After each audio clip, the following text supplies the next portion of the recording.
Hello, আজকের ডিনারে লাউয়ের তরকারি বানিয়েছি, ডাল বানিয়েছি, আর একটা ডিমের এই রেসিপিটা আমার খুব পছন্দ। আগে আরেকবার বানিয়েছিলাম, তো আমি একবার ফার্স্ট খেয়ে দেখলাম, ভালো লাগলো, তাই জন্য ভাবলাম আপনাদের সাথে শেয়ার করি। সো এই হার্ড বয়েলড এগ এরম ডিম সেদ্ধ করে কেটে নিয়ে পেঁয়াজ, শসা, ধনেপাতা, আর এখানটা হচ্ছে দইটাকে নুন, মিষ্টি আর একটু রসুন বাটা দিয়ে মেখে নিতে হবে ফার্স্ট। পরে দিয়ে দেব হচ্ছে কাঁচা পেঁয়াজগুলো, পেঁয়াজ আর শসা। আপনারা চাইলে এর সাথে কাঁচা লঙ্কাও দিতে পারেন, কিন্তু আমি তো রায়া খাবে, তাই জন্য কাঁচা লঙ্কা দিচ্ছি না। আর ধনেপাতা দিতে হবে। নিয়ে মিক্স করো, সব দিয়ে এটা ভালো করে দইটার সাথে মিক্স করতে হবে।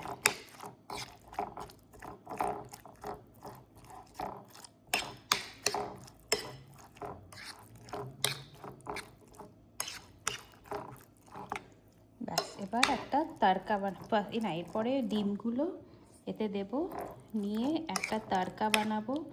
সেটা হচ্ছে সর্ষের তেলে কাসুরি মেথি, কাশ্মীরি রেড চিলি পাউডার আর হলুদ দিয়ে এটার উপর ঢেলে দেব, নিয়ে জাস্ট হালকা করে মিক্স করে দেওয়া। এই ডিমগুলো পুরো একে একে এটার উপর দিয়ে দিই।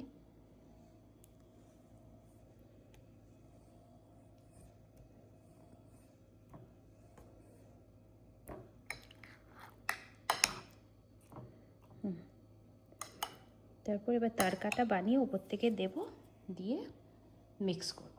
সর্ষের তেল দিয়েছি, এর উপর দেব হচ্ছে অল্প করে কাসুরি মেথি, একটু হলুদ আর একটু লাল লঙ্কার গুঁড়ো।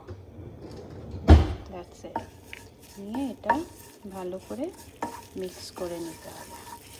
ভালো করে মিক্স করে একটু ভাজা ভাজা হয়ে গেলে ওটা ডিমের ওপরে ঢেলে দিতে হবে।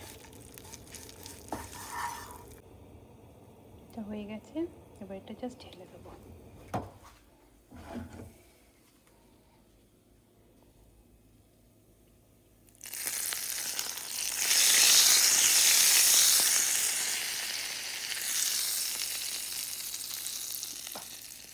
মিক্স করে নিয়েছি। আর এটা ভাত দিয়ে খান, রুটি দিয়ে খান,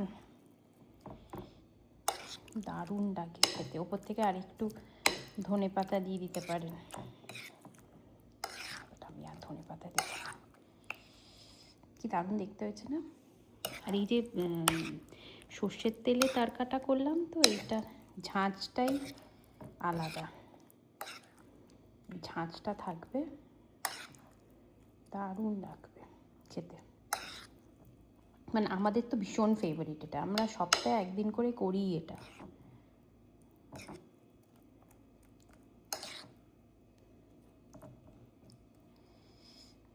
আর জাস্ট রুটিটা বানিয়ে নেব, হয়ে যাবে। ট্রাই করবেন, কেমন লাগলো যদি ট্রাই করেন তো বলবেন আমাকে কেমন লাগলো। ঠিক আছে, চলো বাই।